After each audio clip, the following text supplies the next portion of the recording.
Santa's Workshop. It's the Basement Benchwarmers podcast. Merry Christmas from the Benchwarmers. We are back for another week. The guys are all here.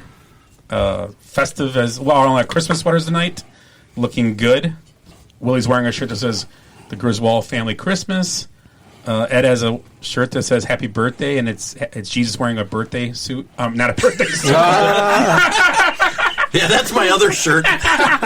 Eric's got his I Don't Know Margot from the movie Christmas Vacation, and I've got my Santa's Coming, That's What She Said shirt on. So, and Glenn's got his what's Glenn? Oh! There he is. Glenn's got guns on his and tanks. The military one. Grenades. Christmas with explosions. Wow, Yes, nice. Very militant. Peace on So, we start you every week. So, Willie, what did you do this last week? Anything exciting? Nothing exciting. I bought a suit. Oh. I did buy a suit. I went down to Bjorn's and bought a suit because we're going to be going to Chewy's wedding in Texas here in a week or so. So, had to look presentable. Oh, and Willie's got bulbs in his beard. Yeah, Christmas bulbs. Because he wants to look presentable. You'll be able to see those on Instagram and on Facebook later. We'll have pictures. Well, of I have bulbs on, too. Oh, yeah. He has them on where his what's the medical term? Nipples? I have nipples, Scott. Would you milk me? Who's that? Nipple? Did I say nipple? Did I say nipple? Did I say nipple? Wait. 'Tis the season to be merry. Well, that's my name. No shit. No shit. Ed, how about you? Well, you guys would be surprised, but I was almost late to the podcast tonight. Oh, that's surprising. Yeah, me and the old lady were trying to get a quickie in before I headed to the taping. So my wife, set the egg timer like we always do, and we started getting busy. I look over, and that damn elf on the shelf was at it again. So I grabbed the camera away from him, and I decided to play the recording on the show since nobody believes me that he's a perverted little elf. And this recording will prove it. Oh, God. Oh, God. Oh, crap. Oh, crap. Oh, crap. Oh, crap. Crap. Crap. Crap. Oh, crap. See? He caught the whole thing on tape. Is that you? Eric, how about you? Well, I'm kind of the other direction here. I kind of had a crappy few days, but and I've talked about it a few times. This year's been, we've had a lot of ups and downs and challenges, and being here, being part of this podcast, puts a smile on my face. I kind of went from being a Grinch to being Cindy Lou, who from Whoville. But I again just appreciate being here. I love you guys. This has been a lot of fun, and it's been able to get my mind off some of the crappy things that happened to me over the last couple of days. So we love you too, Eric. Lots of love. Thank you. Hugs later on. Okay. Yep. So it's a friend love, though. Just so you know. Well, why is your hand on my leg? That's not my hand. Those aren't pillows. Glenn, anything exciting since last week? Nothing. Glenn's sitting here with us tonight. Glenn's in the studio, stealing beers. the weight room / studio. Well, he's got a pump iron. He's at a pump iron. So on this week's show, we're gonna have a little Ed's Jeopardy. Our fan poll this week was your favorite Christmas TV show or special, not a movie, TV show or special. That'll be our snake draft then. Also, we're gonna talk a little about the NBA, our picks, NFL recap, our top 10 tonight. You want to hear that? Stay around for that one. I'm gonna start tonight though with a little different. We're gonna start out with our cocktail of the week. And this week it was my turn, so let's head to that.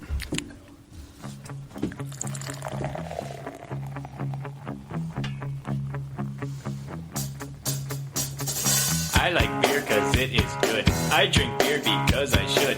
If there was drop hoes down while you motherfuckers bounce to this. Rolling down the street, smoking window, sipping on gin and juice. Laid back. With my mind on my money and my money on my mind. Rolling down the street. So this week was my pick to do a drink, and it is has gin in it, as Snoop just told you. It is called the Azalea. It is a drink of the Masters. Something near and dear to Eric's heart, the Masters. Yeah, I feel like a patron. It is a drink with gin, pineapple juice, lemon juice, and grenadine. Very simple, and you can use vodka too. But we went gin tonight, so Gin and juice. it was named after the 13th hole. It's called the Azalea 13th hole. I think they said like how many different versions of azaleas on the course. I looked it up and I don't. Yeah, and there wasn't any in November, but no, not this year. But yeah, it's a great drink, man. It's very tropical. Yeah, it's one or two. It's kind of sweet, but hey, it's you're right. Yeah. I could see sitting watching the Masters drinking this. I really could. In April, not November. No, yeah. And you got green sweaters on, so you're looking good. Yeah, there are 30. That's why we did that. There are 30 varieties of azaleas that are in bloom for the tournament every year, except for this year. Oh. And it says the cocktail is so light and refreshing. There goes my Jeopardy question. Is there 30 variations of this drink then? We'll figure it out. Yeah, we'll try. Next 30 weeks. There. Next 30 shows. We'll Malort. So that was the drink of the week, or the cocktail of the week. We'll be back to beers starting next week. Sorry. Next show. Sorry, I didn't try the drink because I'm driving tonight. Oh yeah, no drinks for you. Yeah. No, that's recorded. That's matter of record right there. Yeah. You got to keep an eye on that elf. Yeah, that elf, that sneaky son of a bitch. Wonder what he's doing right now. Is that elf pushing? A couple things this week. First thing out, we'll talk about the college football playoffs were announced. So as we talked, Alabama, Clemson, Ohio State, Notre Dame. We talked about a few weeks ago, and I think I know we agreed on this. No matter what happened, I think it was going to be a top four. Ohio State squeaked by against Northwestern. Northwestern put up a fight. I liked what they did.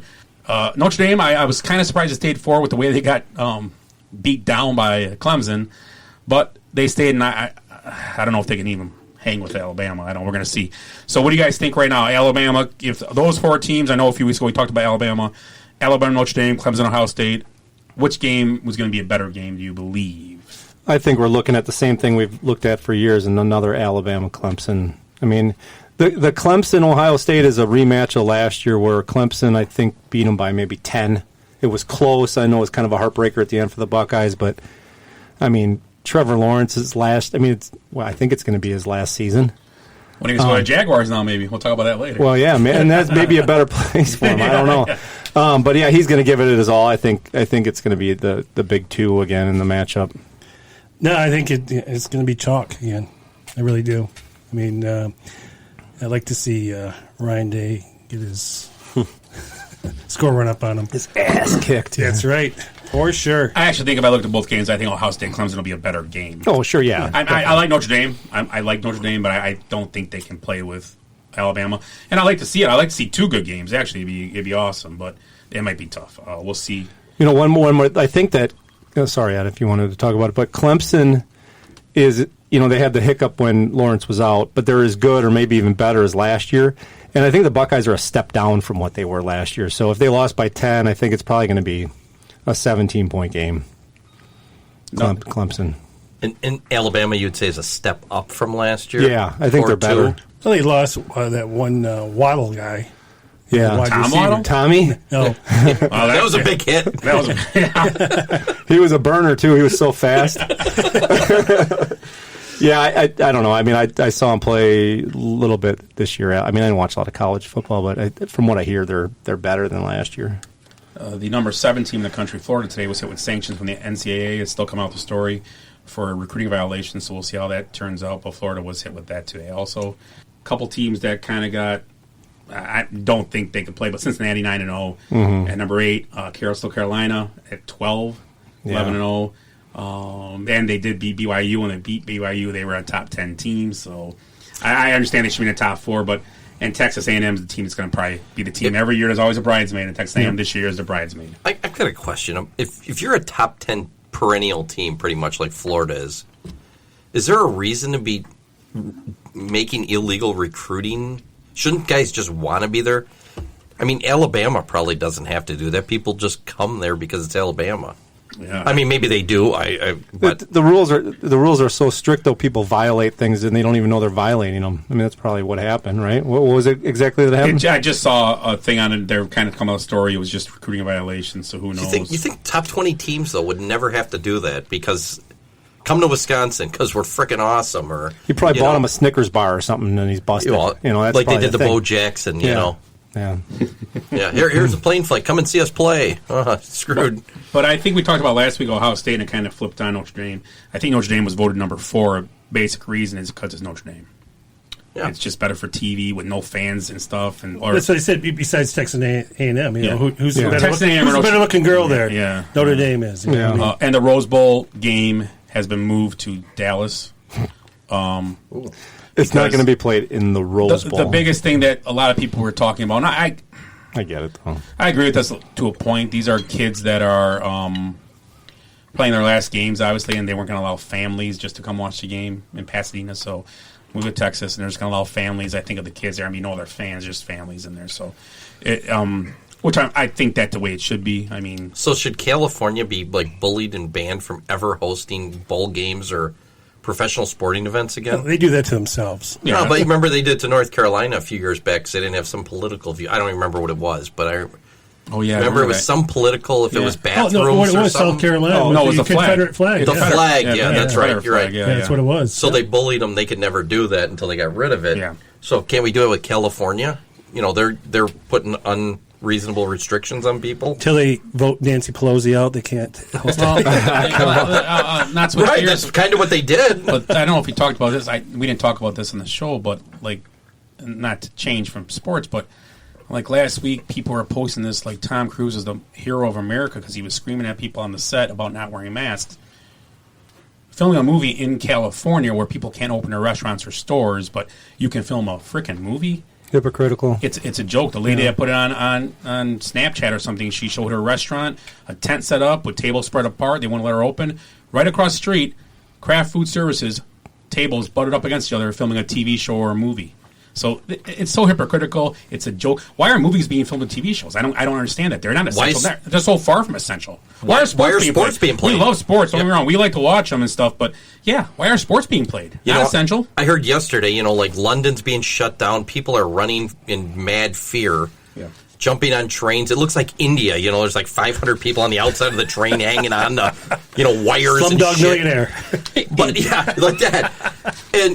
And yet we're playing sports in America, and like you said, but the beauty of it all, and knock on wood, that's kind of wood. Yeah, I think that's actually whatever. It's like some big wood there. But not one athlete really wood. in the United States From has died from this. So I'm not saying people haven't, but I mean athletes are different. So I don't have a problem with it. But once again, they're letting things happen that people can't even open their store or restaurant. Because that's the hypocritical part. I'm saying, over there they're shutting everything not even down. let him have outside seating in these California, warm places. no, not at Well, all. you don't understand because actors are more important than us. Well, Or some lady's business, or Governor Newsom's haircut, or whatever it is this week. Yeah. Whatever politician's getting something that they just told us not to do.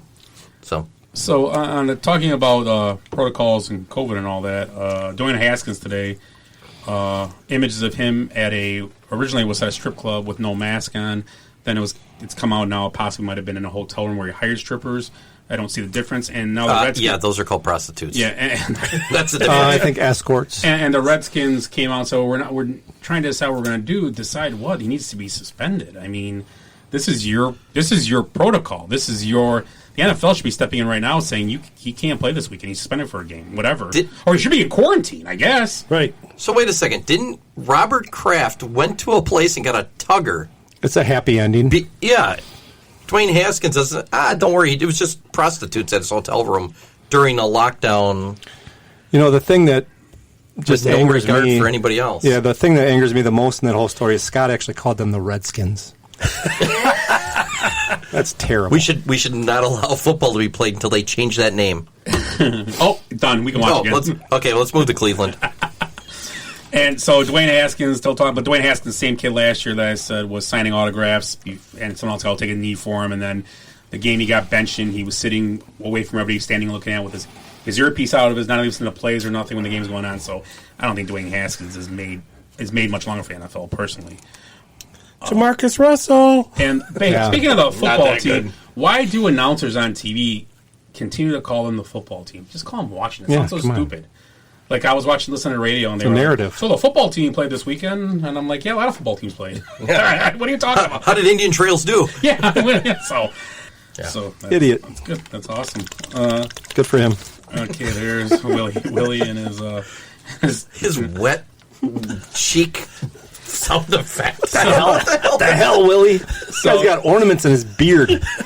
So tonight, as we're kicking off the show, the NBA season kicked off with Golden State, Brooklyn, the Lakers, Clippers, and then Milwaukee tomorrow night will travel to Boston to play the Celtics with the new look Bucks, being picked by two of the three panelists today on Team 10. Shaq picked them to win the championship, so we'll see. Right now, watching this game, it looks like Brooklyn has a decent team, so we'll see how the East shakes out. It's one game, though. It's a long season. Green was out. What is it, 62 games this year? 62? It's 10 less. No, 72. 72. 10 less, yeah. So, we'll see. Bucks need to win this year. I mean, it's going to turn into a Cub thing pretty soon here. Yeah. Keep getting knocked out right before. Maybe they should hire Theo. Ooh. Well, we'll see after this year. Talking. Give him one more year here. The Bears are going to hire him. Give them 2 more years. I don't know. I think John Horst has done a pretty good job. No, they've done a good job. They've done fine. They did lose a draft pick this week. Willie sent me a thing. They lost a second pick due to the, which I love. The Bucks are being punished with the second pick. It's just a punishment part for tampering, talking to Bogan, but every player calls each other on the offseason and does what they want. So what? That's where I was hoping you were going with this. It's a joke. Doesn't LeBron call players, come and play? I just read a whole thing on that. Come in and play. Look at my ball spot. Go to the ball spot. Go to the basket. I can't believe we're going to lose that Hall of Fame player we would have picked in the second round, too. Number 2 You pick. never know, though. Yeah, that's true. I mean, what was Giannis picked? Like 6th or 7th overall? You know what? Jair Alexander. 11th, yeah. Jair Alexander or Cole Beasley could be there. You never know. You never know.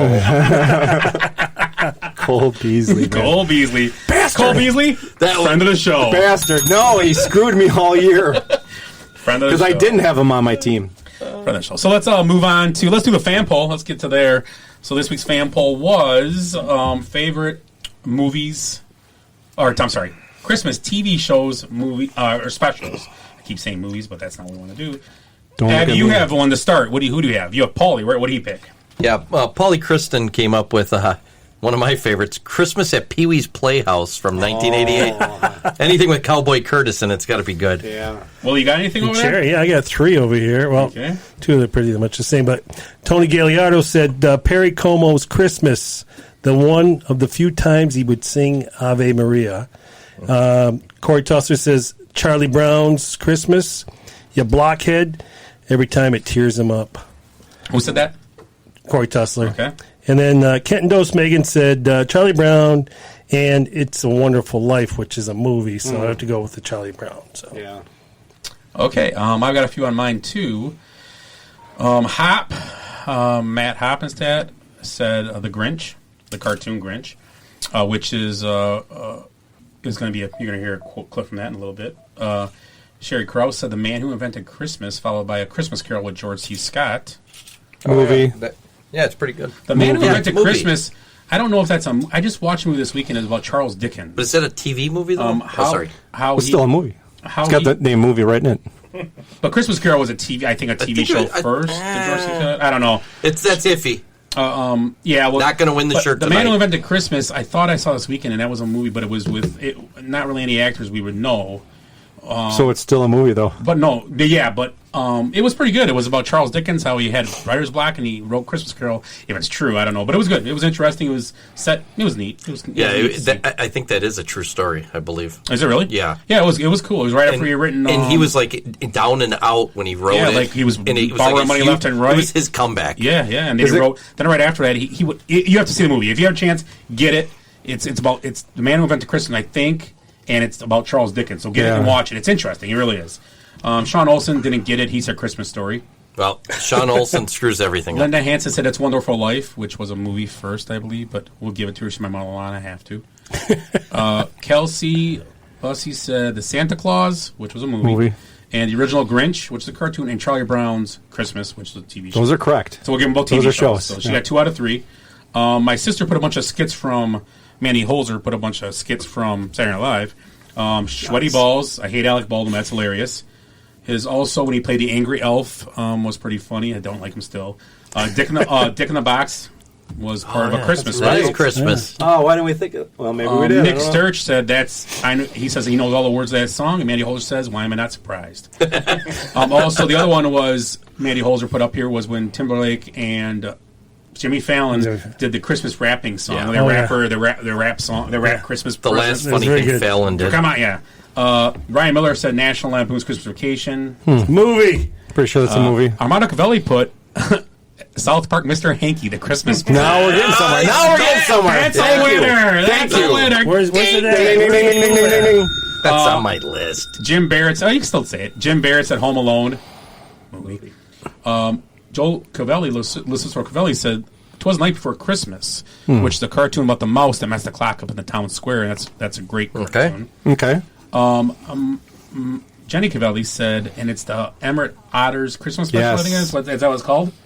What's it called? Emmett Otter's Jug Band Christmas. Yeah, she loves that movie, and I think it's atrocious. But. Sounds like a Grateful That's Dead Jim Christmas. Henson. It's Muppet, obviously. So those are our fan picks. We'll get a winner in a minute, but we're going to do ours now. So first up in the snake draft, we'll go with Eric. We'll go here around. So I have to set this up. So here is Eric's pick for his first pick for his TV show, Christmas show. As the Grinch took the tree, as he started to shove, he heard a small sound like the coo of a dove. He turned around fast and he saw a small who. Little Cindy Lou who was no more than 2. She stared at the Grinch and said, Santa Claus, why? Why are you taking our Christmas tree? Why? but you know, that old Grinch was so smart and so slick. He thought up a lie and he thought it up quick. Hi, my sweet little tot, the fake Santa Claus lied. There's a light on this tree that won't light on one side. So I'm taking it home to my workshop, my dear. I'll fix it up there, then I'll bring it back here. Well, this is the first Christmas show I usually watch every year with my kids, and it's How the Grinch Stole Christmas. 1957 Dr. Seuss story. 1966 released on TV.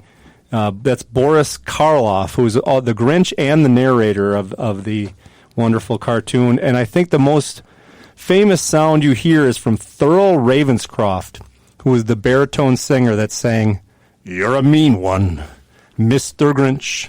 Oh, you do that way better. Oh, let's hear it, Scotty. No, I don't want to. Do it! You're a mean one, Mr. Grinch. He's more of a baritone than I am. I'm more of kind of a tenor. You know. You're more of an Cindy Lou! There you go. Okay, so Ed's first pick is gonna for sure put an explicit rating. You're playing that whole clip on the podcast. Yeah, we do that every week anyway. There we go. No, this is a good one. No, this kid's close your ears. Here we go. Earmuffs. Oh, well, hello and Merry Christmas. So, where's your little one? Oh, you're a big boy, aren't you? Is he retarded? I got this one. So, son, what would you like for Christmas, huh? Did you fuck my mom? What? Did you fuck my mom? What do you mean? Did you fuck my mom, Santa Claus? Did you fuck my mom? No. Did you fuck her? No. Did you fuck my fucking mom? Did you fuck my mom, Santa? He's biting my leg! Charlie, get him on the street! Kill me! Well, of course, that's Charlie Kelly and Mac there from Always Sunny in Philadelphia. Very Sunny Christmas. That is actually not the clip I wanted to play. Oh, my gosh. Why not? It's hilarious. Was it good? Yeah. Was that right? Yeah, it was awesome. I mean, but I yeah. Wow. But yeah, that was so Charlie finally figured out that all these years Santa Clauses have been coming over to his house when he was a kid, and they would drop off a present to him, then they'd go up and bang his mom. But he didn't know what they were doing. He just said, yeah, that's when all the Santas would come over and give me a gift. You know, so they show him all these Santas coming in and elves coming down naked, and so then he finally figures it out, and then he goes and finds this mall Santa and he snaps. You know, so our show went from me and Eric doing a cute little impression of the Grinch and Cindy Lou Who to Ed. I said I did not want that clip. It's a little. You explicit. said that you wrote to me the F. No, Santa. I wanted the baseball part. The baseball right before it. Oh, well, the Mike Schmidt part. You got the whole caboodle on that one. I think maybe the Grinch would have approved. Yeah, actually, go watch that Sunny episode because right before there's a whole baseball thing where he walks in, tries to get this thing. He goes, "So you're telling me if Mike Schmidt come in here and wanted that doll, you wouldn't give it to him?" He's like, "Who's Mike Schmidt?" And Mac flips out on the guy working the counter there. So Willie's pick, he wants to go with SNL Christmas specials. So I picked one for you. It's a new one. It just came out and it was hilarious. It's a song. It's called "I Got a Robe." And if you haven't heard this song, if you actually got to look up and watch it because Kristen Wiig is hilarious in it.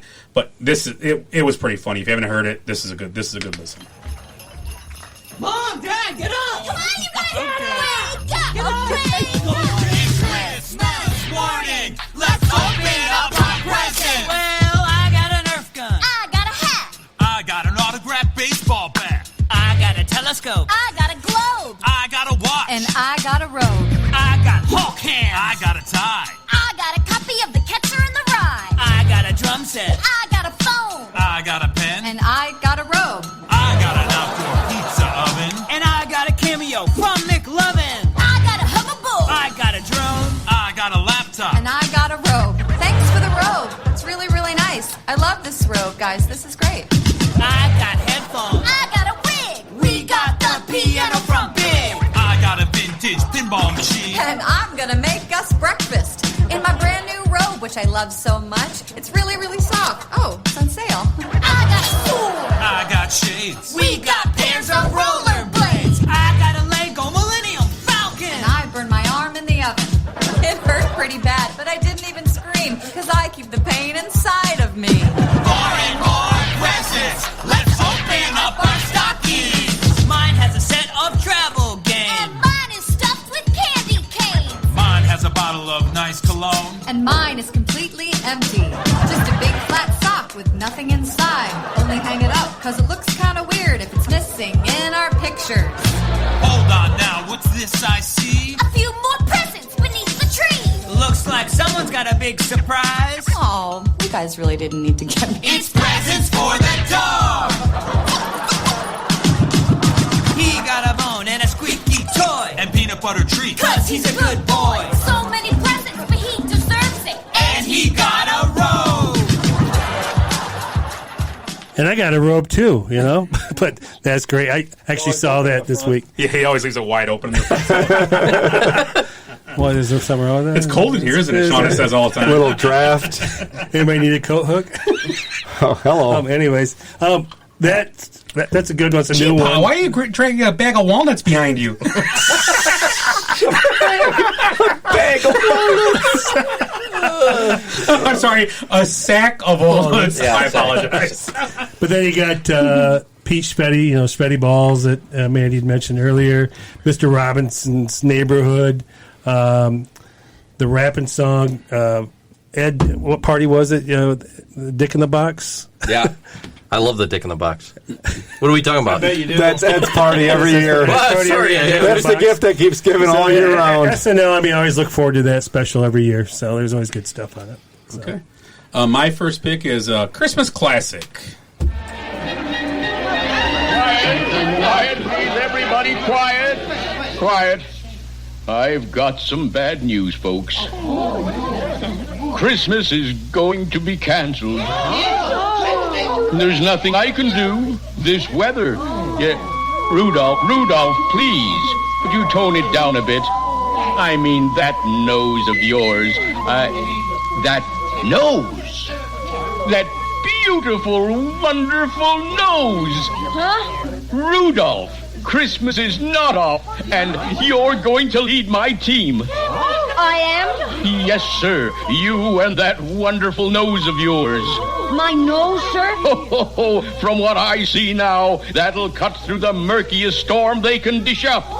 What I'm trying to say is, Rudolph, with your nose so bright, won't you guide my sleigh tonight? It will be an honor, sir. I knew that nose would be useful someday. I knew it all along. So that was the Christmas classic Rudolph the Red-Nosed Reindeer. Claymation, they called it back in the day, correct? Claymation? Was that Yep. the little, yeah.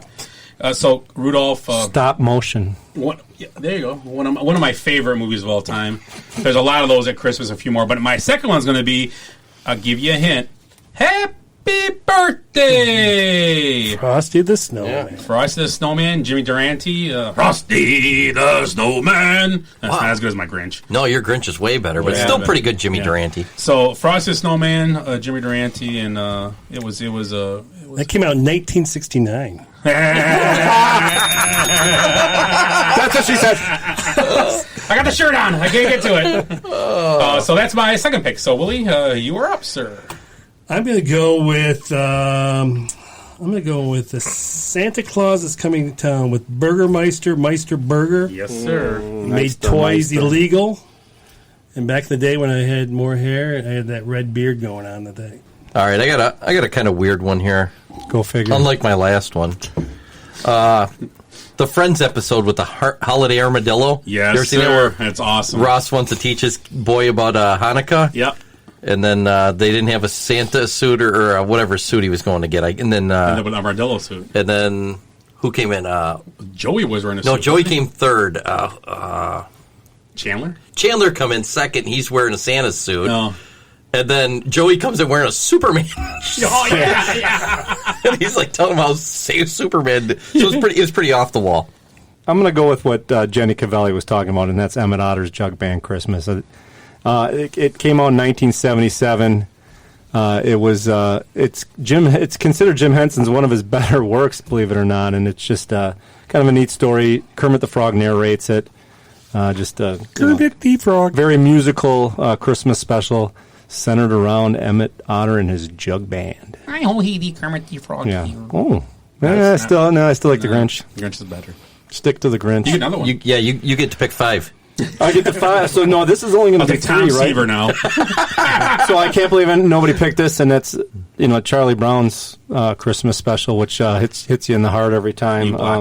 You blockhead. 1965. Of course, PBS doesn't want to have it on the air, or nobody other than Apple TV. No. You can't even see it this year, but luckily I have it on DVD. Yeah, Bear fans struggle with that one because the field goal kicking. Yeah, I've seen that. Is there a double doink? Charlie Brown. Where am I at here?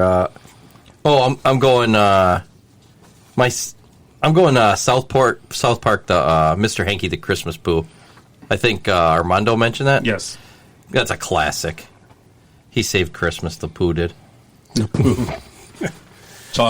Chef's Chocolate Salty Ball. Great soundtrack. Yeah, it's good. The song Dead, Dead, Dead's a great song. And also the song Christmas Time in Hell is a very entertaining song. Christmas Time in Hell. That's not as bad as the clip we just played, but pretty close. Yeah. So, Willie. I'm going with Seinfeld. It's actually, the name of the episode is called The Strike, but it's Festivus. Yep. Oh, famous episode. Yes, they stand around a steel pole and sit around at the dinner table and voice their grievances about each other. Yeah, I got a lot of friggin' problems with you people. So my first pick is going. Well, my third pick for my last is going to be. I'm going to go towards the night before Christmas. The one my mother named actually, with the mouse that messes up the clock, and then he fixed it to get Santa to come on time. He's a nerdy mouse that lives in the hole. They live in a house of the clockmaker, and the clockmaker's going to lose his job because the clock. It's a good one. It's a classic. It, right? Yeah, I've seen it. Have you seen it? Yeah, I believe so. Yeah, it's pretty good. Have you seen it? I did. Glenn, you? Okay, so I didn't understand it, but I did. Yeah, it's a little above your head. And my last one's going to be The Office, the Benihana Christmas episode. Oh, yeah. That's a great one. That was a classic sitcom, along with the Friends When You Named and Festivus, obviously, and Mr. Hanky Poo. They're all good ones. So that's it for me. All right, I'm going to go with John Denver and the Muppets, which came out actually the year I graduated in 1979. 27? A lot of Muppet Prohibition? Well, you had to watch something. You couldn't drink. The latest pandemic in 2018 was going on, wasn't it? Yeah, absolutely. As I recall, Willie survived a few. As I recollect. All right, my last one's this is a classic. Well, he's Woodrow Wilson's son. Well, Mike Wilson. And he was legitimate too, not even illegitimate. Where was I going with this? Your next pick. Oh yeah, my last one. Now this is a classic. This isn't. Well, I'll just tell you. It's the Dukes of Hazzard Great Santa Claus Chase. Anytime Bo, Luke, and Cooter are dressed as Santa in 3 different pickup trucks, trying to avoid being caught by Boss Hogg, Roscoe, and Cletus. What's not to like about that? You know what? That's a Christmas They right had there. to win an Emmy. There's no way it didn't. Dude, I just rewatched it today, and I'm like, what the heck is this? Hey, you know what? That flag would be muted out now. Yeah. Oh, yeah. Well, yeah. Someone said they were watching a Dukes of Hazzard movie recently, the one with Jessica Simpson, and it was blocked out in the movie. Was it really? Really? Yeah, someone told me that. Because, there was no rebel flag back in the day. No, okay. So, whatever. Disney's Prep and Landing. Oh, there you go. The story of 2 top-notch elves, and one of them doesn't get the promotion he wanted, but then has to jump right back into his old job as being one of the Prep and Landing guys. Yep. And kind of has this attitude going on, and this kid almost destroys Christmas, and Santa can't get there, but in the end he steps it up, and boom, Santa comes, and everybody's happy. That's what she said. Yeah.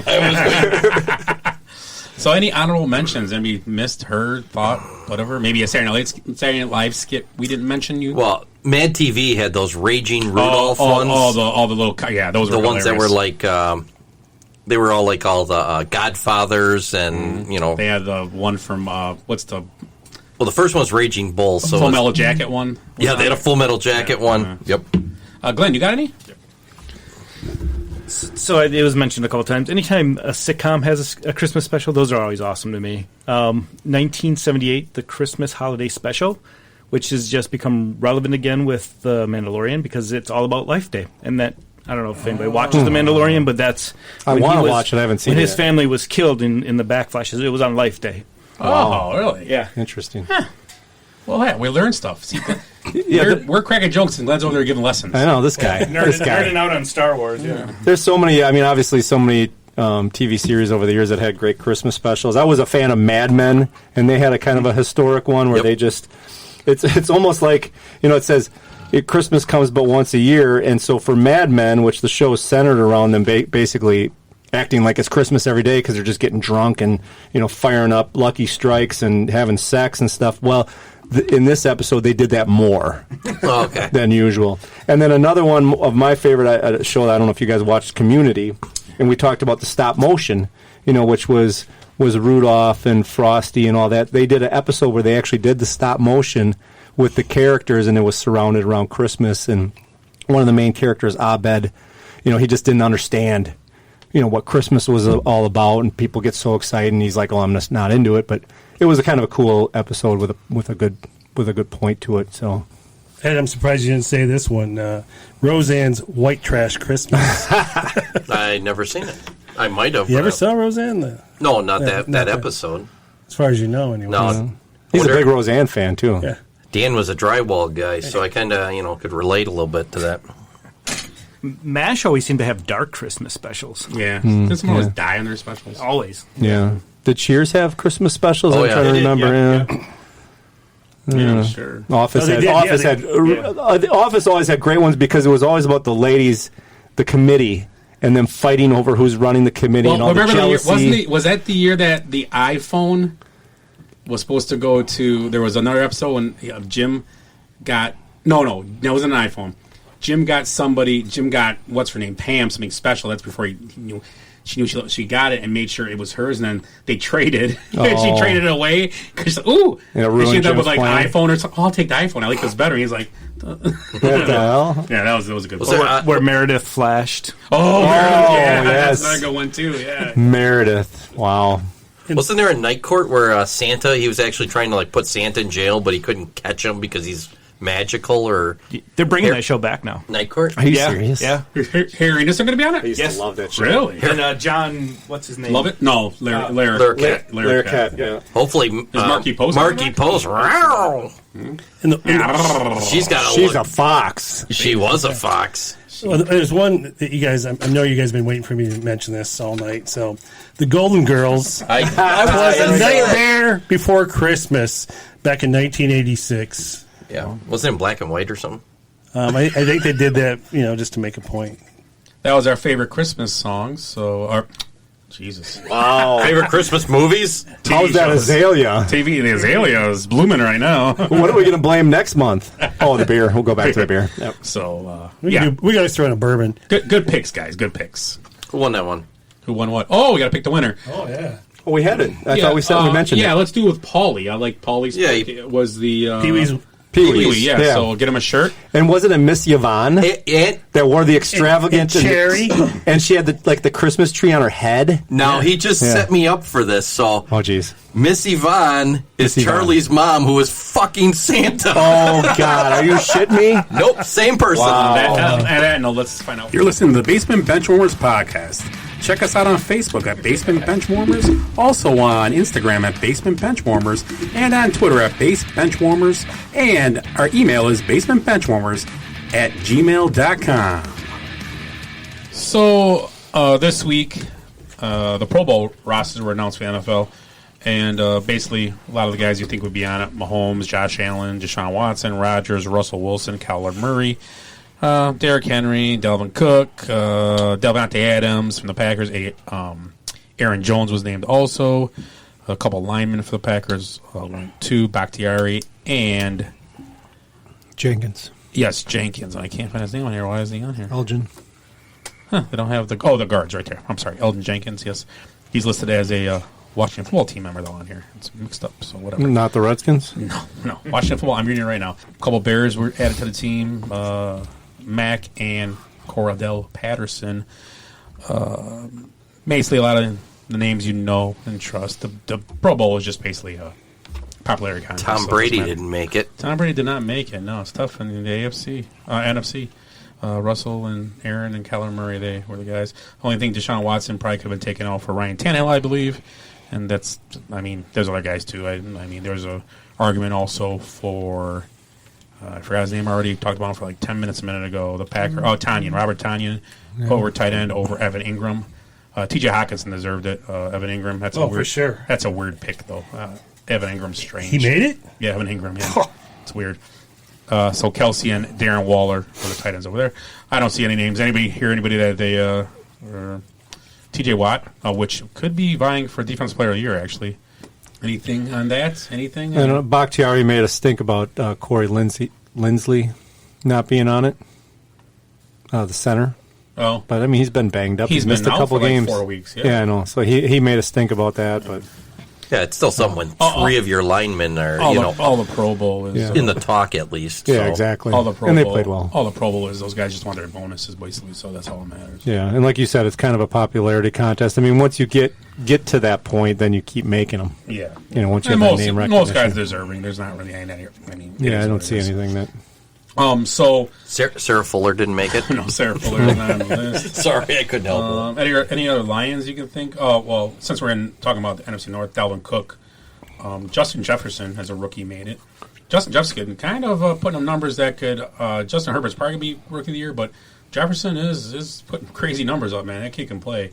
I think that ended up being a great trade for the Vikings, where they got Diggs and they got a number one pick, and they ended up with 2 picks, and they got that cornerback also in the first round. So it was a great Gaddy. It was a great trade for Buffalo too. Yeah, but for player wise, you got two first round picks, and they both are contributing, and they're both kind of playing on a good caliber. So Minnesota did a good job there. And Stephon Diggs said he left. He wanted to get out of Minnesota because they ran the ball too much. So yeah, okay, we will see. Let's check out Jason's Sports Minute.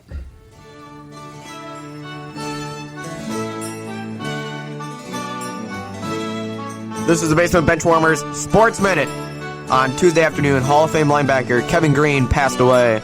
He played for 4 teams, including the Rams, Steelers, Panthers, and the 49ers. Lions ex-coach Jim Caldwell had an interview this past week with Texans for their head coaching vacancy.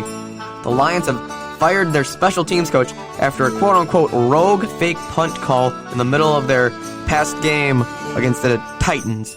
And it's rumored that the Heat are done making a run at James Harden. And the Jets, Jets, have finally won a game.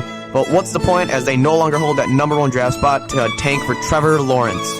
And the Panthers and their GM have parted ways.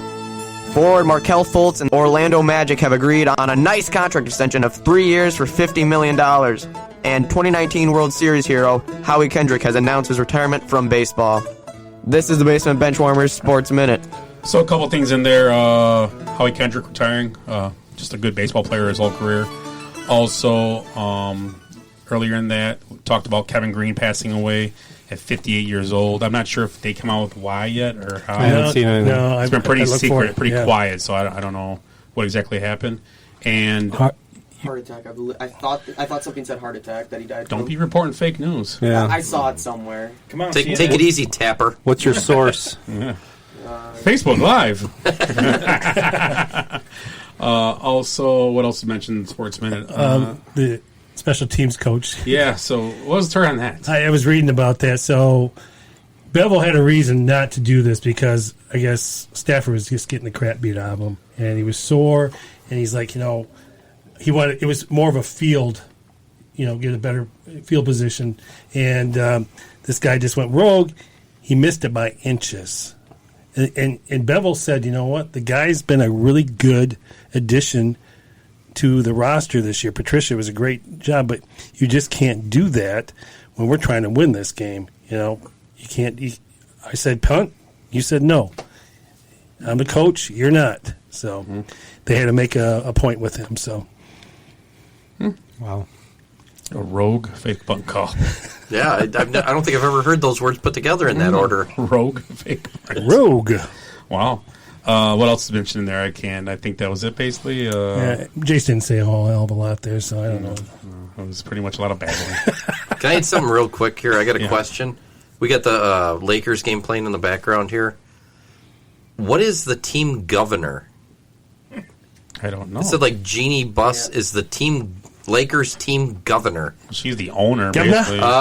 Is that what the thing? I don't think they can say that anymore in the NBA, right? So I changed that team governor? They're the team governors now? That's what I was asking. Oh, yeah, she's That's probably it, because all that verbiage that they wanted to do away with. So it's a rose by any other name would smell like it can't as sweet. It can't be. You can't have a master suite in your house. Right. It would be the main suite. All that kind of stuff. So you can't call it slave wages. Jace says it's the new term for the owner. Yeah, Governor. Yeah, wasn't that just as bad? Yeah, that sounds kind of racist. Yeah, I mean, I don't get it. Yeah. I just saw that it made a big thing, and it was like governor of the Lakers, and I'm like, what the hell is that? I don't know. I don't know, man. I'm lost. From the Los Angeles basketball team. Yeah, from that Los Angeles basketball team. The Lakers They used to be in Minneapolis, They're making me ill. Right? I don't like watching this. Can we turn something There's else on? not even a damn lake within 2,000 miles of L.A. Yeah, there's Jason Kidd getting his little ring. Jason Kidd. Yeah, buddy. There you go. So another thing kind of came out talking about the MLB, and there's kind of a rumor going around with the money being spent because everything went on. There's kind of an unofficial salary cap that people are starting to bitch about. The union and the players. If you look at a few things in the last year, multi-year free agent contracts in the offseason, they've just declined and went down. You're not seeing many big guys being signed yet. There's 3 or 4. Obviously, George Springer still out there, and I believe the Mets and Blue Jays are the two teams left. Talking about. Mets are going to spend a lot of money. The Blue Jays, I don't just a matter understand the of Blue time. Jays. I don't get the Blue Jays. Whatever. Canadian COVID money. Yeah, Arenado's another guy. They're talking about getting moved. We still got Bauer out there, right? Yeah, Bauer's out there still. So a lot of these guys that are out there, big name money guys, aren't getting signed. It's kind of the same as last year. They just held out until they signed something. You think they picked a bad year to be free agents? Yeah, I mean, I really do. I think honestly, if you believe in your talent, I think a 1-year deal would be the way to go this year. Sign with someone for a year, take whatever you can get, and maybe next year get lucky and hit the jackpot. I could see Bauer doing that because he's a rogue punter. Yeah, I actually, when I see, but Bauer's one I probably wouldn't, but like Springer could probably get away with it because Springer's going to be good for. Bauer could get beat. Pitchers are so up and down. But that's all Bauer ever wanted to do was sign 1-year contracts. That's all he ever wanted to do. Oh, just really? Yeah. Oh, good for him. Good for him. Yeah, he's rogue. He does weird stuff. I mean, he's insane. Let's be honest. Is this the guy that cut his finger with a drone? Yeah, missed the World Series. Yeah, that's right. Against the Cubs. Yeah, yep. He did come in. He pitched that game, but he had to come out because it started bleeding again or something. Yeah. Damn drones. Stupid drones. Stupid goddamn drones. So we're going to go back to last week a little bit, and I'm going to give my present back to the guys. We can listen to it one more time. The 'Twas the Night from last week. So just to, we can watch a little Lakers while we're listening. So 'Twas the night before podcast, when all through the basement, nothing could be found, not even Willie's Fix-It-Ent. The microphones were hung in the studio with care, in hopes that the show would be worthy to share. The listeners were nestled, all snug in their beds, while visions of Ed's shower stall danced in their heads. With Ed in his flannel, and I in my baseball cap, we were hoping Willie had taken his nap. When over by the bar, there arose such a clatter. It was Eric stumbling around, because too much bourbon does matter. Away from the mic, I flew like a flash. Ed stayed put because he could give a rat's ass. The light in the basement, on the freshly vacuumed floor, gave the luster a pre-show like never before. When what to my wondering eyes should appear, Glenn had snuck in and was drinking a beer. The beer that was gone was for Eric's beer tent. It didn't matter, because Eric had another six-pack. As we looked at the beers, we began to get a thirst. Willie and Eric were discussing which one would be first. Now ales and pilsners and IPAs are here. We also have stouts and porters, and that peasants drink domestic beer. As we cracked open the libations and began to taste, Ed and I realized Eric and Willie were on a frantic pace. We started the show with podcasting know-how. We were wondering if Willie had a Where Are They Now? As we finish the show during this holiday season, all the Benchwarmers give thanks for many reasons. From Eric, Ed, Willie, and Scott, the Benchwarmers all four, Merry Christmas to all, and here's to 40 more. So that was a replay of last week's 'Twas the Night Before podcast. Just a fireplace for the kids sitting around crackling. Thanks for that crackling sound. I actually played that before my quickie tonight. Oh. Got her in the mood. Yeah, my voice. Got her or the elf on the shelf? You're welcome. You're a mean one. Yeah, exactly. So last week we'll talk about our picks. Last week's picks: Willie 2-2, Ed went 3-1, Eric 0-4, and myself I was 4-0 with Bears getting an extra point last week with the +6. Eric had a tough week, huh? And I was leading them. I'm guessing I fell all the way to the bottom. Actually, me and Ed are tied for first now with 31 wins. I've got the lead because of my points. Eric, you are in 28 wins. Willie's at 29 and third. So tight race still. Yeah, it's very close. 2 weeks left in the season. Which game did I lose? You lost the Falcons +3. Oh. Because they lost by 4. Yeah. Well, at least Willie and I did really good in the fantasy league. Oh, yeah. Speaking of fantasy, the Benchwarmers Fantasy League, we're down to the final 2, and is me and Ed. Yeah, 2 guys. The original Benchwarmers. That's right. The only ones that have been... Well, I miss them now. Yeah, see. But these guys, I think we handed out a pretty good... We can't say whipping anymore either, can we? Ass stomping. A stomping. I mean... You acted like a I don't know. What was my score? I know I was winning, but... 160 to 115. Oh, wow. Really? Yeah, what was yours? I'll kick your ass, old man. I'm hopped up on Mount Dew. Hey, it's because your division like to collude more than my division. Yeah, and Ed treated me like a governor. Yeah, I did. I pretty much... Hey, governor. Hey, governor. Oh, man. Got a hat. Cheerio. Jesus. My Hop and Benny team pretty much just... We took you out to the woodshed. It boiled down to who we picked to be in our divisions, and that's what it came down to. I got a couple of regrets. Never again. Yeah, see, I played the smart move. I went with 2 guys that would be more willing to collude and cheat. Where you were more willing. Honest. No, we were willing. We just didn't have the players. That's right. I picked 2 veterans. So Eric Loves Hispanics 161.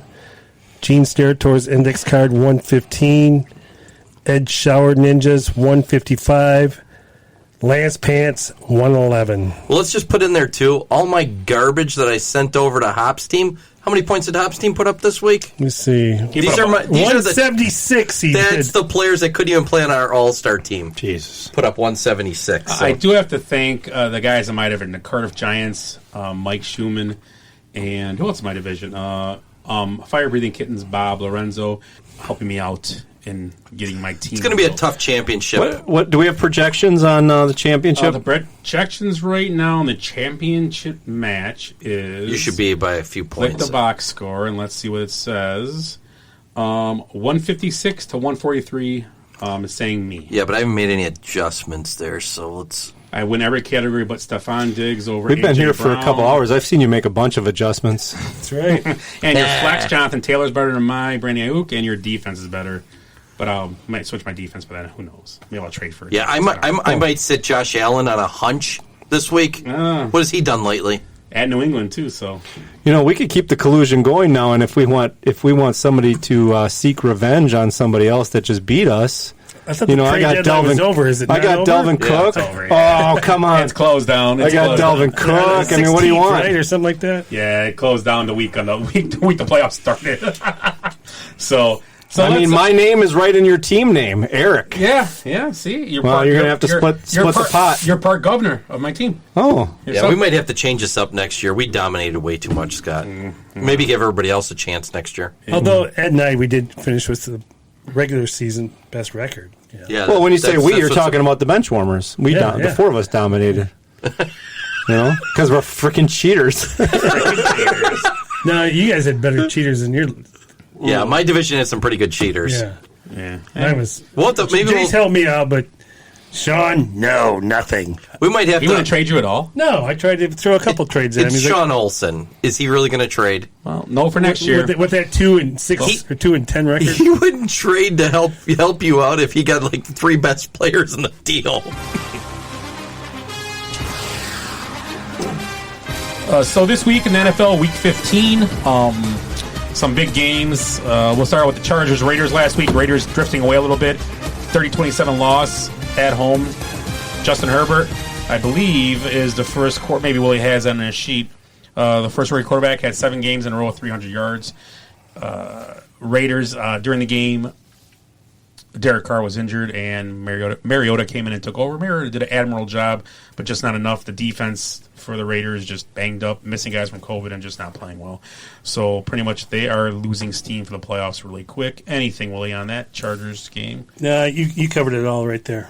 The Bills go to Denver and put an ass stomping on the Broncos, 48-19. Josh Allen, 2 touchdowns. Also 2 rushing, I believe, in that game, correct? Yeah, he had quite a few points. And Zach Moss, 81 yards rushing. Diggs, 11 catches for 147, as the Bills go to Denver and win 48-19 and capture the AFC East title for the first time since 1995.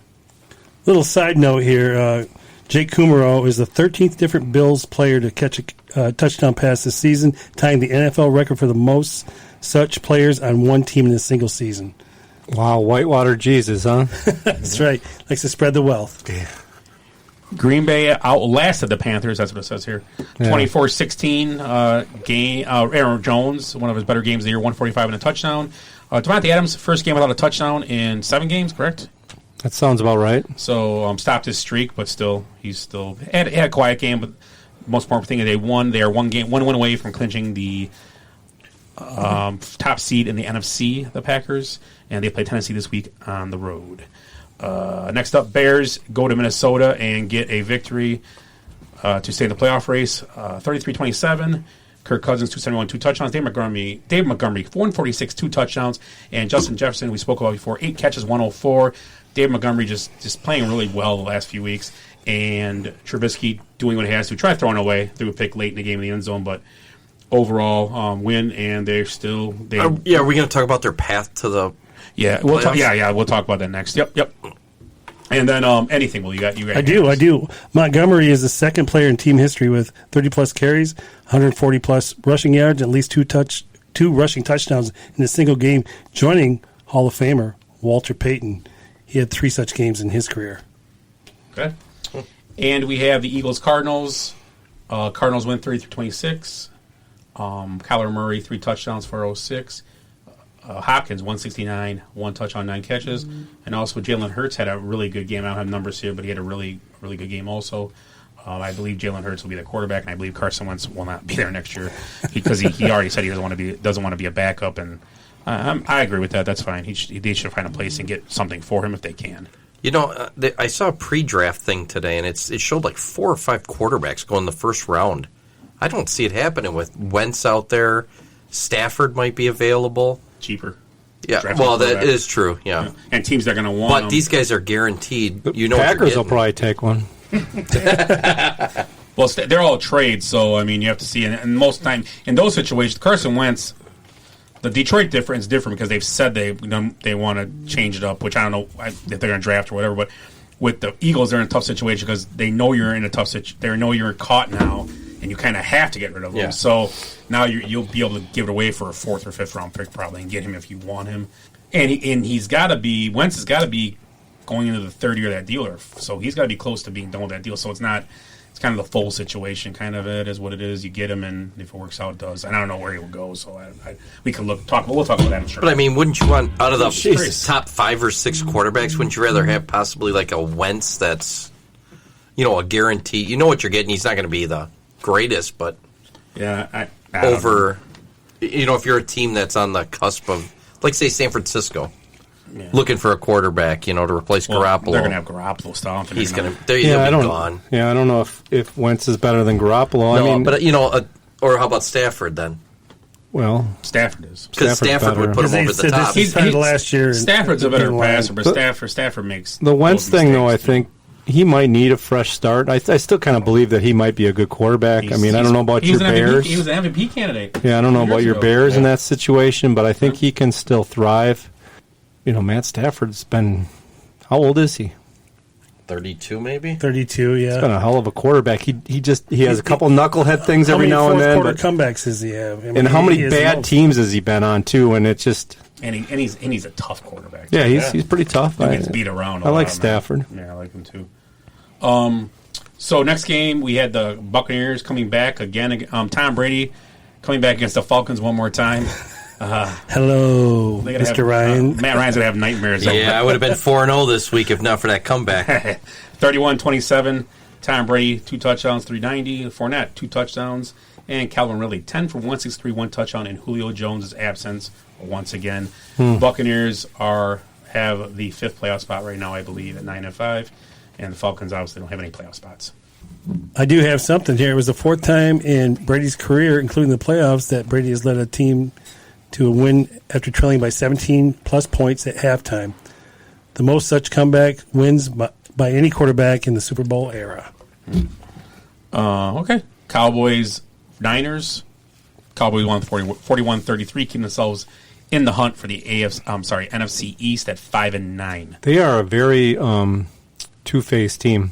They played better last few weeks, and it seems like Dalton's getting his feet to him. Yeah, but every time we say that, yeah, great. You know what's going to happen this week? Don't pick them to win because they're going to suck. And then we're going to say, God, they suck, and then they're going to win. Yeah. Let's listen to the show right before Scott called it. Oh, they're playing good. Look, still got a chance to win the division. I think Scott should start listening to the show. Let's remember. Mm-hmm. I listen to it all the time. Next up, Lions, Titans. Titans win 46-25 on a rogue fake punt. All these rogue has been the word of the night, buzzword. Tannehill, 273, 3 touchdowns. Derrick Henry, 147, 1 touchdown. Marvin Jones, 112, 1 touchdown, 10 catches in the absence, once again, of Kenny Galladay. Titans are moving closer and closer. They have that playoff spot. And also, Titans and the Bills are inching closer to the number 1 seed, possibly, with the game coming up in a minute, with Steelers losing 3 in a row now. Anything on that, Willie? Titans. Well, I mean, you got a lot to say about Derrick Henry. He reaches over 1,500 yards and 15 touchdowns for the 2nd straight season. So he's the 4th player in NFL history with 15-plus rushing yards and 15 rushing touchdowns in consecutive seasons. In the 2 previous instances, which 2 Hall of Famers won the NFL MVP award in the 2nd season? So 2 guys. You got one in 1997-98. A running back. Barry Sanders. Nope. Huh. And another running back in 2004. Won the MVP? No, I said they're Hall of Famers. He beat these guys. They didn't win the MVP. No. I thought you said MVP. I thought you said they won the no, MVP. no. Okay, no. 97-98, Emmitt Smith? Nope. Wow. AFC. Thurman Thomas. Terrell Davis. There you go. Terrell Davis. There's Well, one I of thought you them. said the That was 97-98. 2004. 97, 98. And 2004. That wasn't Thurman Thomas, 97-98? No. No. How about LT? And then No, not 97-98. No. NFC's the other one. Oh, NFC's the other one? Yep. 2004, huh? And Adrian Peterson. Oh, yeah. Nope. Nope. He's playing the NFC West. Marshall Or Falk? Seahawk. Oh, Sean Alexander. Alexander, yeah, he had those couple really big years. He won the MVP. He won the MVP when he MVP that year. when he broke 29, 30, 50. Well, he broke the touchdown record, and then the following year, LT broke it, 2004, and he won 2005. MVP as well. Yeah. So both players won the NFL MVP award in the So second season. who's got the stat? How many yards is Derrick Henry at? He over 1,500 he just went to. He's sad. He has 1,679 yards at this point and 15 touchdowns. With 2 games left. He's 160 a game. He's got the Packers this week. There's 200. I'm just saying the run defense is. Well, okay, so I'm not saying they're going to lose, but I'm just saying their run defense. Sometimes He might get it this week. But Packers. the thing is, the Packers, what they do to you, if they can score on you, then you can't run no more. So that's the problem. Well, here's the thing. Their whole game plan is to get ahead, rush the passer. So every team's doing that. Yeah, that's the plan. I mean, problem is half of them can't get ahead. No. If he does get 2,000 yards, don't you think he should be in the conversation? He's not in the conversation at all. I agree with you. Jesus, all year I've been petitioning. And I'm a Packer fan, and I've been petitioning for Derrick Henry to win the MVP. I'm going to add a guy. I know Mahomes and Rodgers are leading right now, but no, I'm going to add Josh Allen to the group right now. Did he make the Pro Bowl? He's been from the get-go up Josh there. Allen has been up and down. Nobody talks about him, but I think he has a chance of being the MVP. I mean, he really does. Because Russell Wilson was the darling he's out. And Russell Wilson, for the longest time. But remember, I mean, he had a good game last week and this week. But once again, the Redskins' defense is no joke. I mean, who? Oh, I'm sorry. The football team, buddy. Their pass rush is no joke. They're solid. Redskin defense. I mean, just their offense is good. Yeah. If Alex Smith would have played this week, I think they might have I think they might have won that game. Yeah, it's possible. I really do. It was only 20 to 15. I think somebody may be picking them this week. So that what are we with here? Seahawks. Seahawks Washington. We just talked about it. Seahawks win 2015. Dwayne Haskins, no mask, stripper, 295, 1 touchdown. Carson, 63 yards. No mask strippers. And then Logan Thomas, 13 catches, 101. The Seahawks are now also in the talk for the number 1 seed, along with but the Packers do have to lose. Jaguars, Ravens 40-14. Lamar Jackson, 3 touchdowns, 243. Dobbins, 64, 1 touchdown. Marquise Brown, 6 for 98. Ravens also moving closer to a playoff spot. Jets get their first win of the year against the Rams, 23-20. The Rams, we all were kind of high on last week, not just me. I know I was. That's ridiculous. But I was high on them too, and they just kind of didn't have a good game. They didn't run the ball very well. 209, 2 touchdowns are Goff. Higbee, 67, 1 touchdown. Also, they did go for it. They went for it also on their own 30 and didn't get it, and I think that cost them the game, actually. And that was in the first half, I believe. So the Rams lose, but they are still involved in the playoffs also.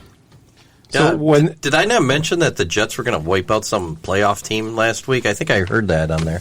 I think that was you. Yeah, I think I was drunk. I was probably drunk at the time, but I remember saying that. Drunk? Old fashions. Yeah.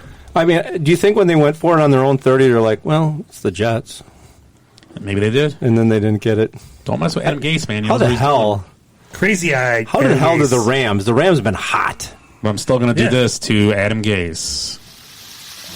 Benchwarmers Hots. He's gone. And he won. You know, though, we have not got to the biggest upset, though, I think, of the week yet. It's getting there. You know, Browns. Oh, sorry. Go ahead. You know, Gase was probably he wasn't supposed to win that game, and he's like, in your face, governor. I'm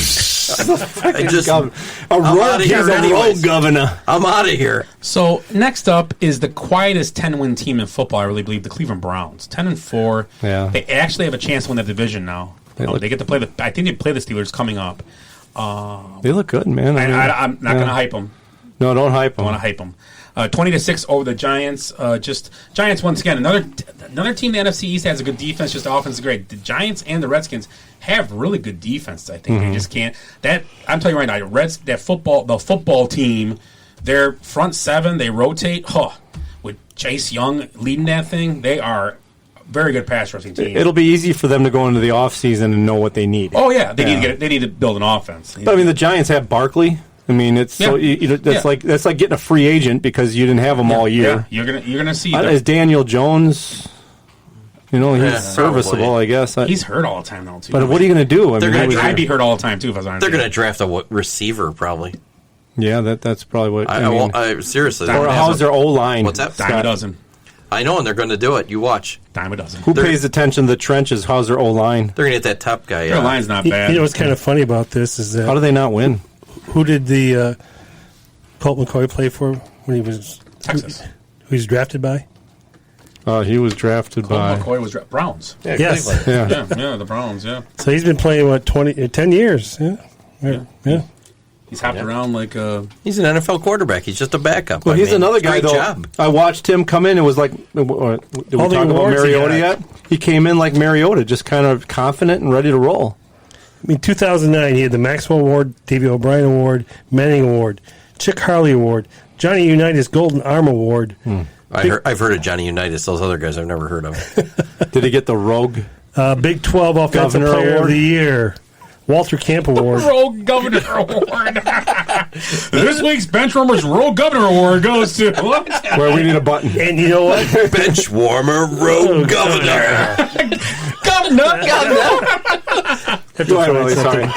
And he was a Heisman Trophy runner-up in 2008. That son of a bitch. Jesus. Some bitch. Some bitch, I tell you right now. And the Longhorns retired his number on top of that. What did John Gruden say about him at the QB camp? You're a mean one. I freaking like this guy, this Colt McCoy. What's his name? Did your mama really call you Colt? Those drinks were stronger than they seemed. Okay. It's the sugar. And our final game it's is, always the I'm sugar. guessing Eric was alluding to this game, the biggest upset of the week, 27-17 against, I believe, the Bengals' third-string quarterback it was. Yeah. It was their third-string quarterback, and it was hard to watch. Yeah. Big Ben looked like Johnny Unitas in San Diego, right? Was Johnny Unitas in his career? Yeah. Was it San Diego? Who was the guy that ended his career in San Diego? Yeah, I think Was it Johnny Unitas? So it looked like watching Johnny Unitas in San Diego. It was hard to watch. Like this. It was hard. I mean, Rossberg, they looked out the offense, but they also did fumble, and they had I think they had 6 drop balls in that game. They only had like 30 or 40 total yards of offense the first half. Yeah. I think Juju at halftime had negative 0.6 points. He fumbled. And a concussion. Two catches, a fumble, and he went negative 6 yards or something. So right now in the NFL, we have KC number 1 seed, and I believe they're going to. We all agree they're going to hold on to that. I believe the Packers will hold on to it just because they're going to play the Bears last game. The Bears just can't beat them. But if they win this week, they have it locked up and they can rest guys. Which if the Bears win, I hope they rest guys. I'm rooting for the Packers this week.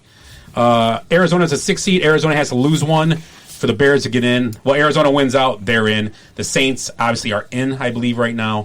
Tampa Bay's not in, but they are. They're the 6th seed. And Seattle Seahawks are the 3rd seed. The matchups right now would be Saints versus Arizona and the Seahawks versus Tampa.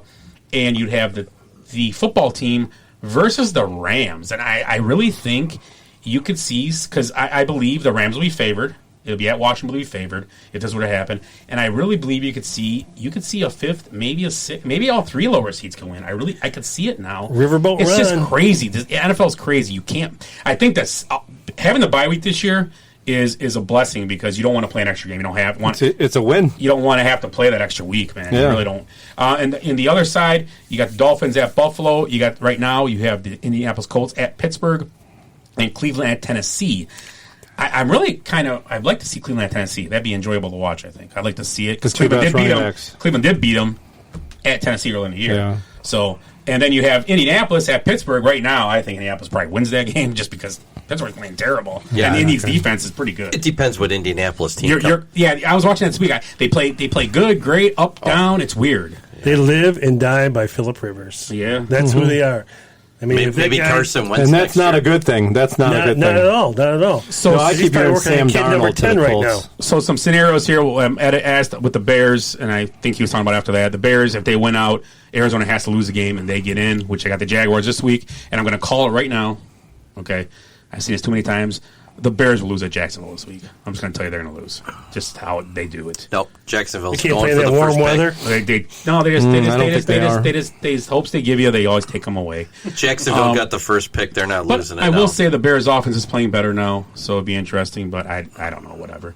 Dallas, Giants, Philadelphia are all still have a shot. But Washington, once again, if they went out, they would win the division. San Fran, I believe they are eliminated. I believe, yes, they could get most can get to 7 wins, and that's not enough. And Indy, let's see, anybody else on here? Las Vegas is looking in right now, but I have a feeling they have a problem. New England has been eliminated officially. Baltimore is not in the playoffs right now, so they would have to little help and some wins. Huh.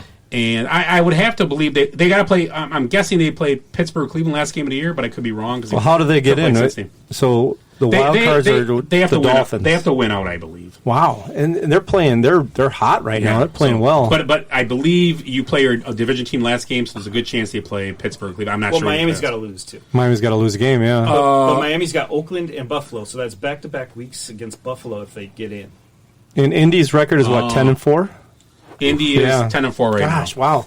This is going to be a great. That's hard to ending believe with the season. Ravens, man.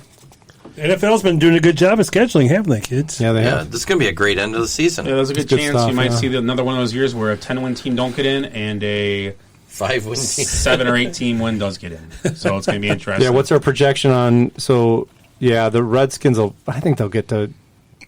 Who do they have? Who do they have coming up? The Redskins. They have. I'm looking at this week. They're playing Carolina. Yeah, they got Carolina, and then they They gotta have a divisional game then. They Carolina, and then they end with the Eagles. Oh, they could go 8-8. So, and then we have, like we're talking about Baltimore a second ago. Baltimore, they get to Giants this week, and then they play at the Bengals. So to be honest, they're going to need help because they don't get to play Steelers or Cleveland again. So they're going to have to get. Yeah, they already like have Glenn that. said, I think the Dolphins do need to lose for them. So, And what do the Dolphins have then? Let's look at that. Oakland, Buffalo. Who does Oakland, Buffalo. Who you asking about? The Dolphins.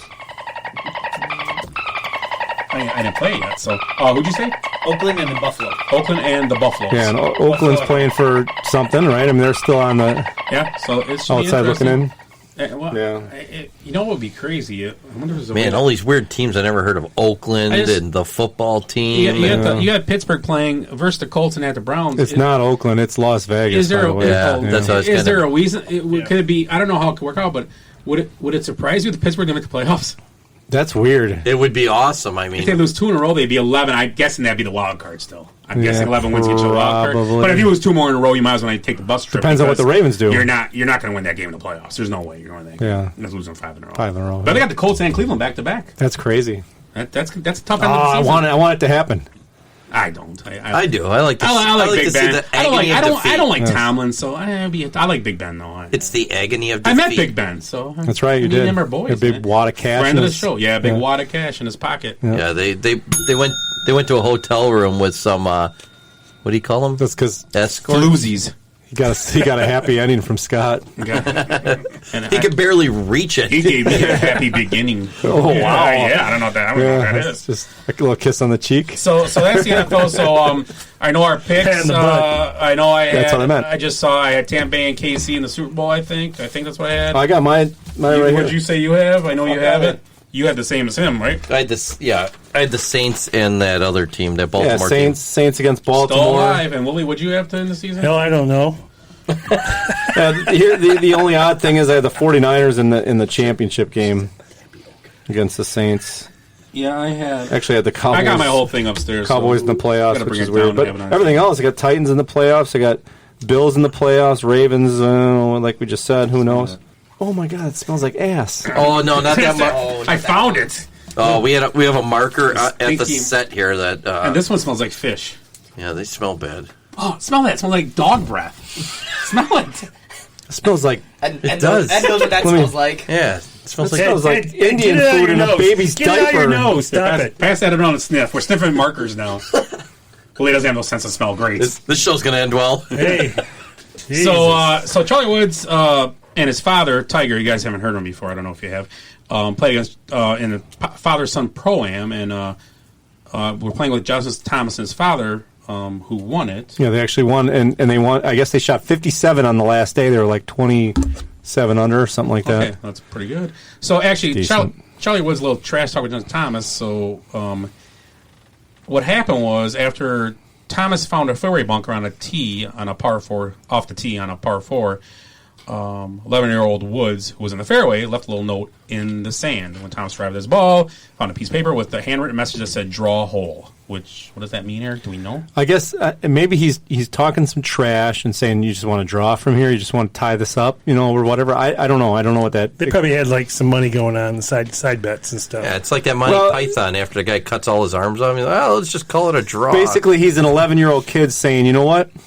Even though you're a PGA professional and you're in the bunker and you can pull that shit off, I'm going to beat you on this hole. Yeah, so I read the story during practice the day before or whatever. His dad actually left him that note, and he saved it. He used the same note. Oh, I see. Okay.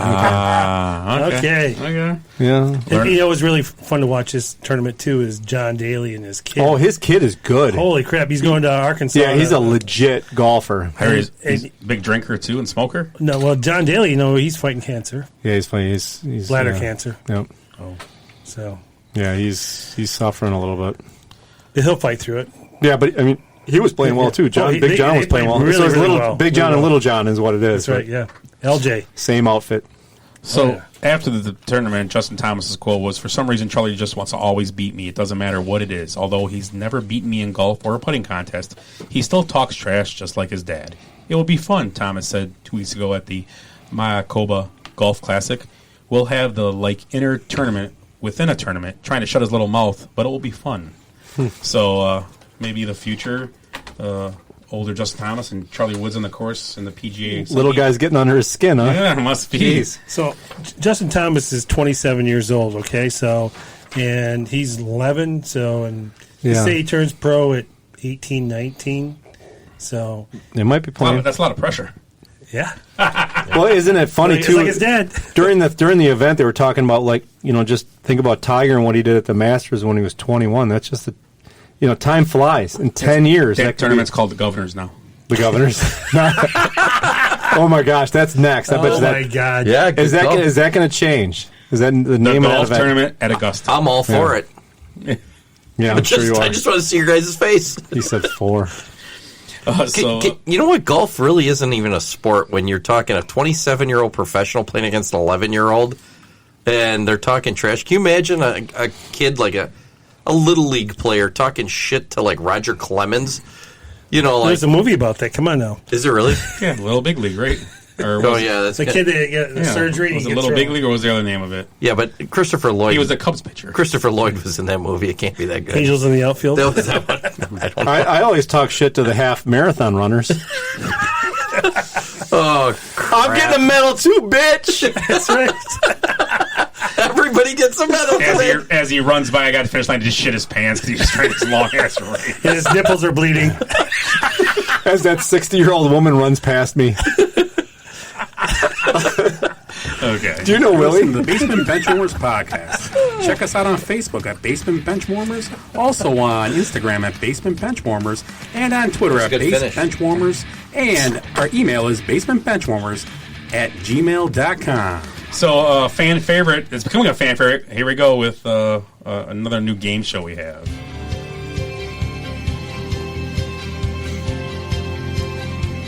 This is Ed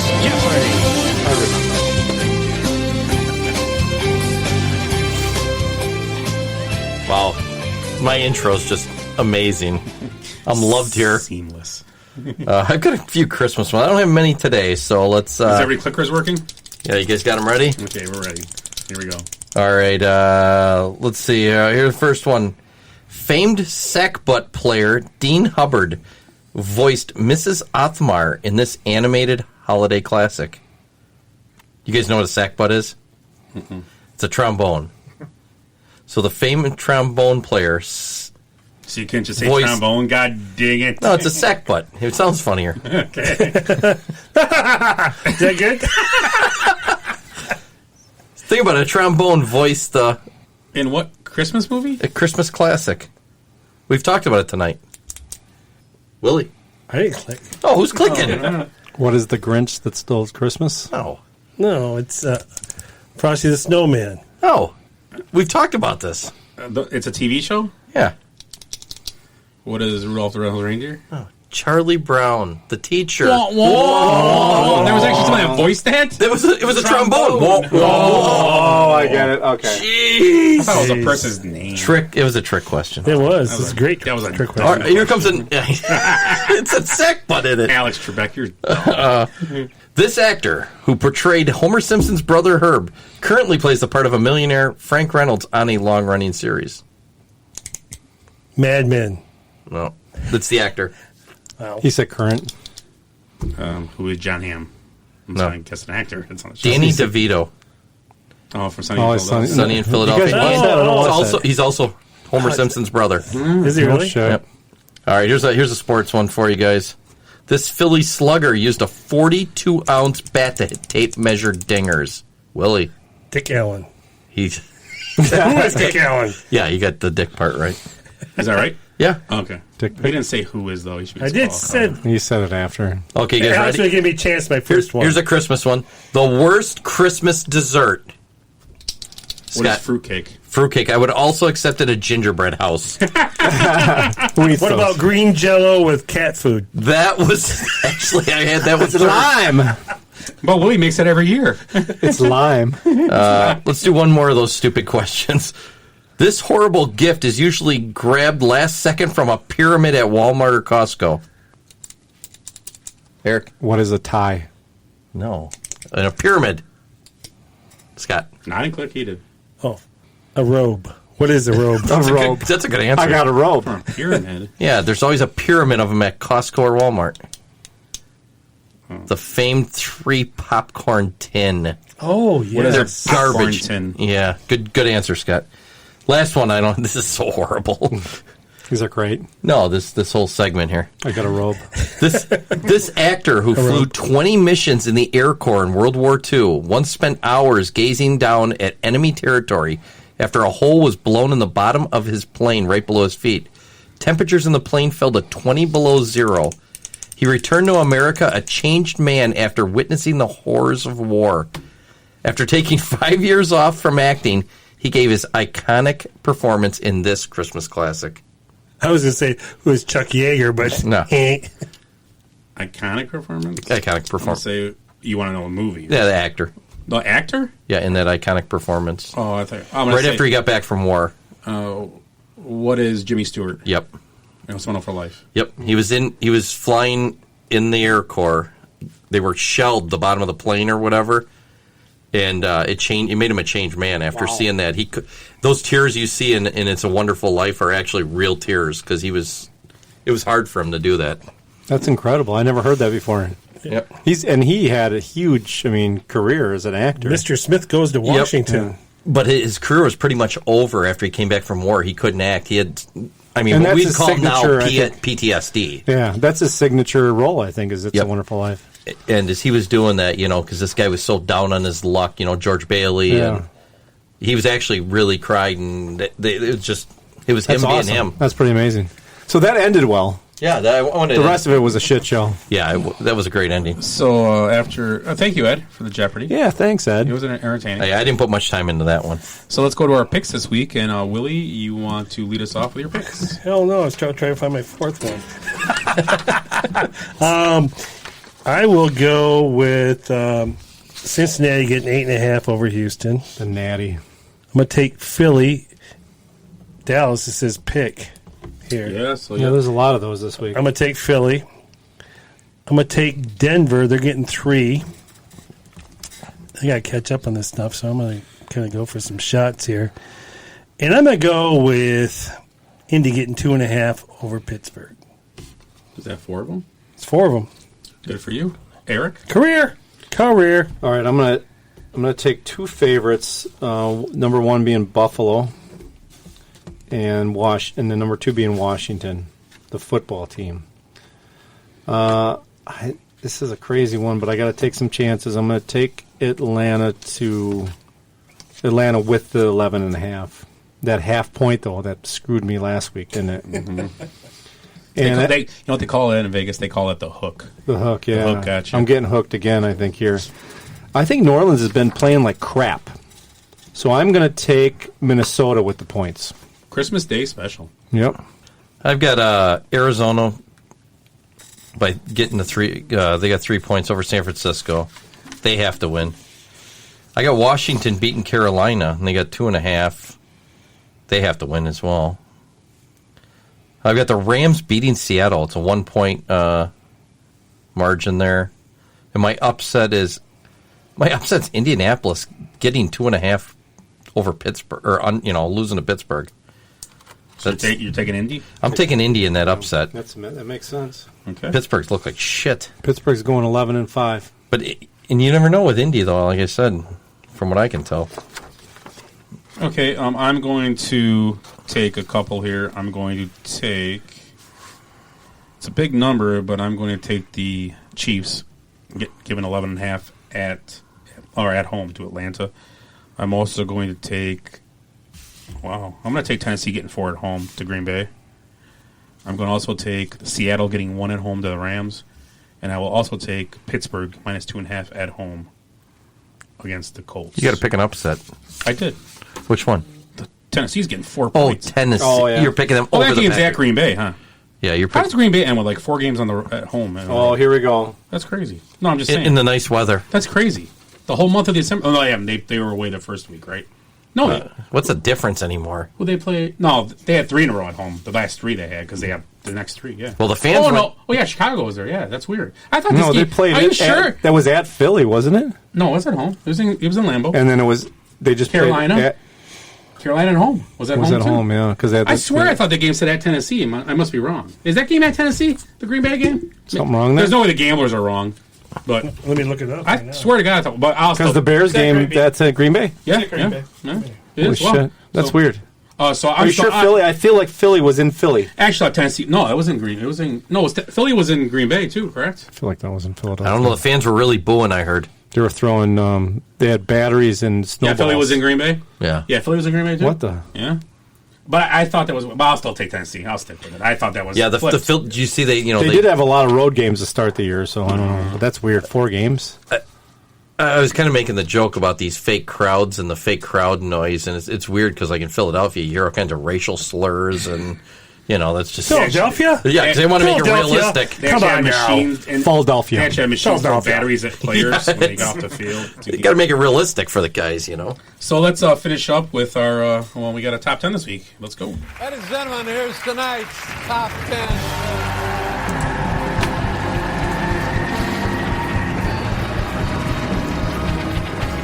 So this week we decided top 10 gift ideas for professional athletes. So let's get into it, guys. Are you guys ready to hear these? I was going to just give them all coal, but yeah, let's go on though. Coal and some anger management, and how about like participation? Yeah, or medals. I was thinking just dollar bills, y'all. All right, but let's try the top 10 anyways. Okay, let's see.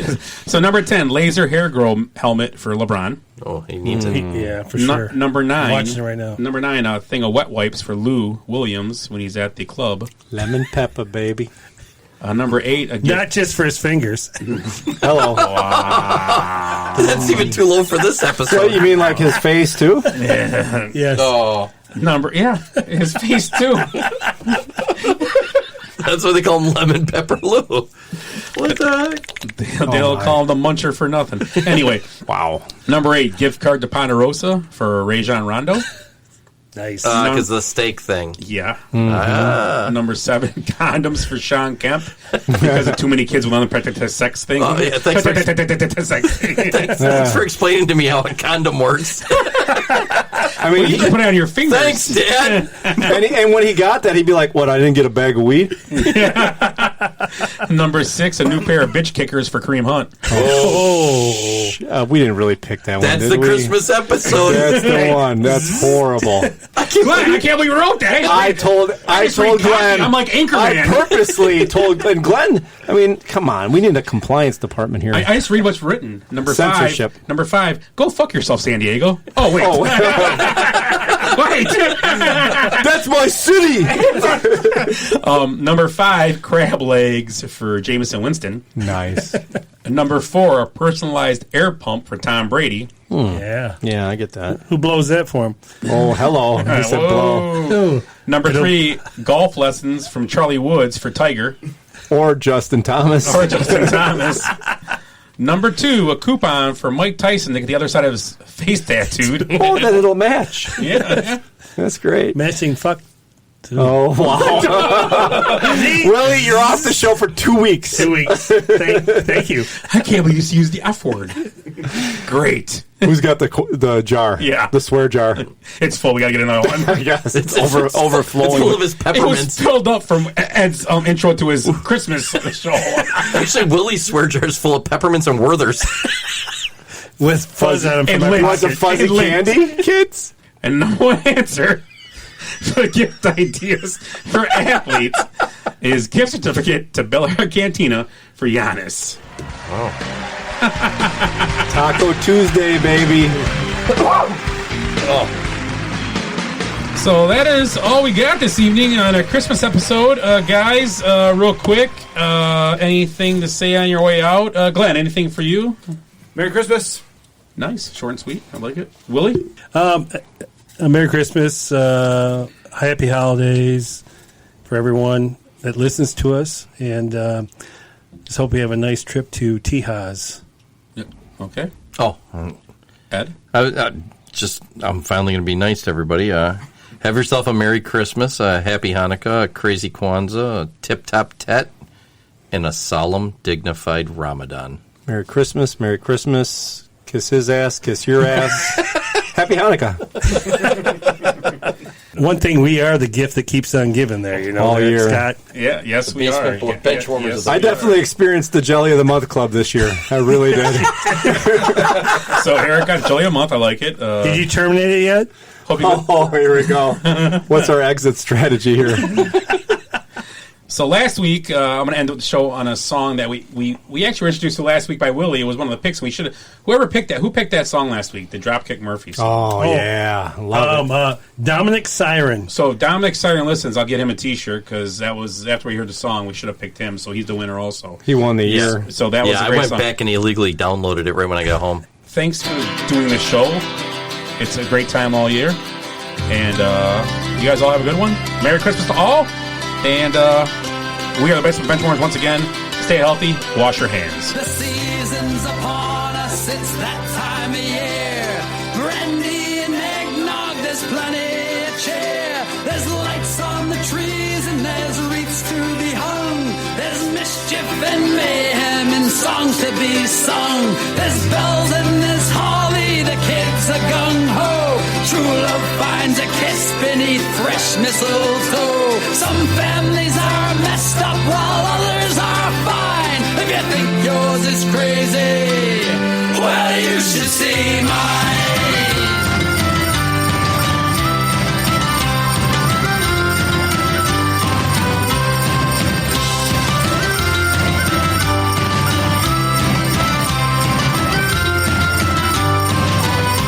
My sisters are whack jobs, I wish I had none. Their husbands are losers and so are their sons. My nephew's a horrible, wise little twit. He once gave me a nice gift wrap box full of shit. He likes to pelt carolers with icy snowballs. I'd like to take him out back and deck more than the halls. With family like this, I would have to confess I'd be better off lonely, distraught and depressed. The season's upon us, it's that time of year. Brandy and eggnog, there's plenty of cheer. There's lights on the trees and there's wreaths to be hung. There's mischief and mayhem and songs to be sung. They call this Christmas where I'm from.